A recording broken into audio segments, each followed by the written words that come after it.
Hello friends, welcome to smart choice computer. मेरा नाम जीत। तो चलिए शुरू करते हैं आज से क्लास और देखते हैं ट्रिपल सी का कुछ इम्पोर्टेंट क्वेश्चन। तो फ्रेंड्स, ये रहा आज का पहला क्वेश्चन। देखो, लिख रहा है निम्न में से किसका उपयोग 802.3 इथरनेट के माध्यम के रूप में नहीं किया जा सकता है। तो हम लोग जानते हो इथरनेट का यूज उस जगह में होता है जो जगह में आपको वायर से नेटवर्क होता है, मतलब केबल के द्वारा जो नेटवर्क बनता है वो होता है इथरनेट। लेकिन एक बार देखो, आपको केबल के द्वारा ऊपर में दिख रहा है कॉक्सल दिख रहा है, ट्विस्टर पैल केबल दिख रहा है, साथ में फाइबर ऑप्टिकल केबल दिख रहा है। लेकिन ये जो आपको माइक्रोवेव जो लिंक दिख रहा है ये आपको वायरलेस है। ठीक है, वायरलेस नेटवर्क एग्जाम्पल है, तो इसलिए इस क्वेश्चन का आंसर होगा ये माइक्रोवेव लिंक। अभी देखते हैं नेक्स्ट क्वेश्चन। देखो, लिख रहा है निम्न में से कौन दो कंप्यूटर को डाटा साझा करता है। साझा करता है मतलब ऊपर में आप देखेंगे इंग्लिश में भी लिखा है शेयर करता है। तो दो कंप्यूटर का बीच में डाटा शेयर करते हैं कौन? आपको नेटवर्क दो कंप्यूटर का अंदर डाटा शेयर करते हैं। ठीक है, अभी देखते हैं नेक्स्ट क्वेश्चन। देखो, लिख रहा है भवन के लिए कौन सा नेटवर्क उपयुक्त है। आप जानते हैं एक भवन या बिल्डिंग के अंदर कौन नेटवर्क उपयुक्त है ना, क्या है आपको लैन। आप जानते हैं एक कमरे या भवन के अंदर जो नेटवर्क बनता है वो लैन बनता है। ठीक है, तो फ्रेंड्स मैं एक चीज और भी बता दे, ये जो वीडियो आप देख रहे हैं ऑलरेडी मैं 13 वीडियो अपलोड कर चुका हूँ। आप प्ले लिस्ट में जाके स्टेप बाय स्टेप देखिए ताकि टोटली आपको क्लियर हो जाए। और एक चीज यही है कि मैं कलकत्ता का हूँ, इसलिए मेरा हिंदी उतना स्ट्रांग नहीं है। इसलिए आप अगर मेरा आवाज को सही से आप लोगों को समझ में ना आए तो आपको ऊपर में इंग्लिश में भी लिखा है, हिंदी में लिखा है, आप इसको पढ़ो तब जाके आंसर करो, तो शायद आपको और भी क्लियरली समझ में आ जाएगा। ठीक है, तो चलो अभी देखते हैं नेक्स्ट क्वेश्चन। लिख रहा है RJ45 में कितना पिन होता है। तो हम लोग जानते हो RJ45 में कितना टोटल 8 पिन होता है। अभी RJ44 के बारे में कुछ और डिटेल्स देखो, मैं यहीं पर लिख दिया हूं, आप इसको पढ़ लीजिए तो आपको क्लियरली समझ में आ जाएगा।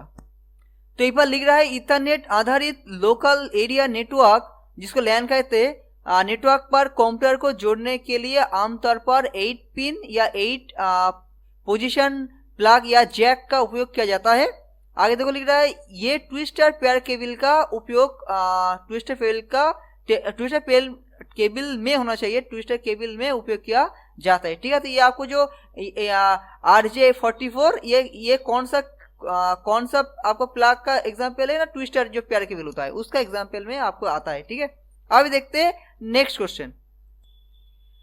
देखो, लिख रहा है एसटीपी तार की अधिकतम लंबाई कितना है। तो एसटीपी तार का अधिकतम लंबाई होता है 100 मीटर। ठीक है, ये आप क्वेश्चन बहुत इंपॉर्टेंट है, कई बार TBC में आ चुका है। अभी देखते हैं आपका नेक्स्ट क्वेश्चन। लेकिन इसके पहले देखो SMTP के बारे में कुछ यहीं पर और भी लिख दिया, इसको भी आप जान सकते हैं। देखो, लिख रहा है एसटीपी का पूरा नाम शिल्डेड ट्विस्टर पेयर। इस तार की अधिकतम लंबाई 100 मीटर है। यदि 100 मीटर से अधिक है, मतलब अधिक होता है, यहाँ पर होता काट गया, अधिक होता है तो ये केबल अपने सिग्नल खो देता है। मतलब 100 मीटर से ज्यादा अगर लंबा किया जाए तो तुरंत अभी वो सिग्नल आपको खो देगा, इसीलिए 100 मीटर तक बनाया जाता है। अभी देखते हैं नेक्स्ट क्वेश्चन। देखो, लिख रहा है ISDN की अधिकतम डेटा अंतरण दर मतलब ट्रांसफर रेट। ठीक है, ट्रांसफर रेट क्या है तो अब इंग्लिश में अभी पढ़ सकते हो, what is the maximum data transfer rate of the ISDN का मैक्सिमम आपको डाटा ट्रांसफर रेट कितना है। तो आपको होगा 64 kbps। मतलब kbps मतलब होता है एक सेकेंड में पर सेकेंड। ठीक है, एक सेकेंड में आपको 64 KB का डाटा ये ट्रांसफर कर सकते हैं। अभी देखते हैं नेक्स्ट क्वेश्चन। लिख रहा है फुल फॉर्म ऑफ DWDM का फुल फॉर्म क्या है। तो इसका फुल फॉर्म होना चाहिए डेंसी, जो लिख रहा है डेंसी वेवलेंथ डिवीजन मल्टीप्लेक्स। ये होगा आपको DWDM का फुल फॉर्म। ये भी इंपॉर्टेंट है, इसको भी याद रखिएगा। देखते हैं नेक्स्ट क्वेश्चन। लिख रहा है रैक रिसीवर डैश के लिए डिजाइन किया गया। तो रैक रिसीवर किसके लिए डिजाइन किया गया। तो ये आपको होना चाहिए, आपको देखो मल्टीपाथ फेडिंग। अभी मल्टीपाथ फेडिंग क्या है देखो, चलो अब ये जब रैक रिसीवर के बारे में जानेंगे तो मल्टीपाथ फेडिंग के बारे में भी जानेंगे। तो चलो जानते हैं इसके बारे में कुछ और।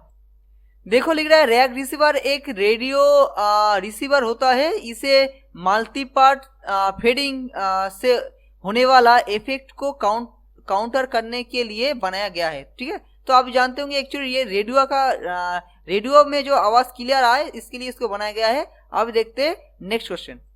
देखो लिख रहा है सोनेट स्टैंड फॉर, सोनेट का फुल फॉर्म क्या है? तो सोनेट का फुल फॉर्म होना चाहिए सिंक्रोनस ऑप्टिकल नेटवर्क, ये भी इंपॉर्टेंट है, अब याद रखिएगा। देखते हैं नेक्स्ट क्वेश्चन।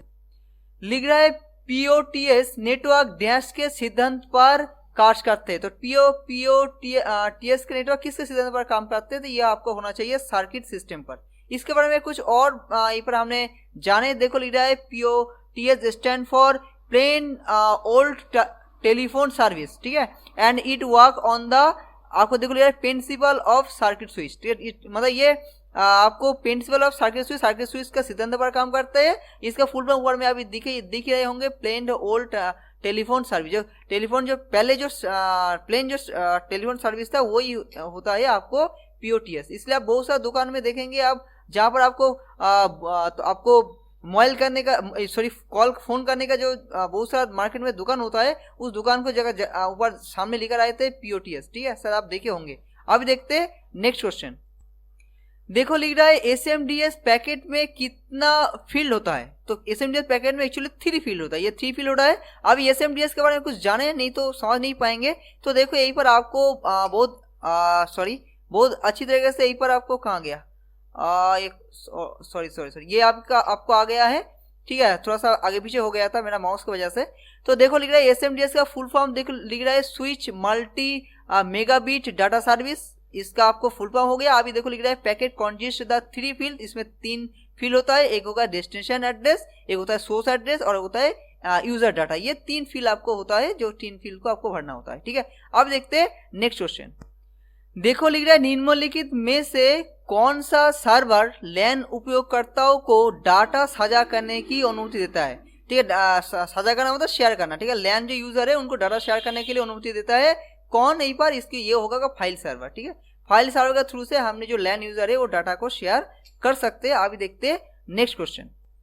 देखो लिख रहा है निम्नलिखित में से कौन सी स्विच विधि 2 या 2 से अधिक कंप्यूटर के बीच एक बिंदु से बिंदु मतलब पॉइंट टू पॉइंट, ठीक है, बिंदु से बिंदु भौतिक संबंध बनाता है। इसके इंग्लिश में अगर बोलेंगे तो देखो लिख रहा है ये point two point physical communication, ठीक है। 2 या 2 से अधिक कंप्यूटर के बीच में point two point physical communication बनाता है कौन सा स्विच मेथड?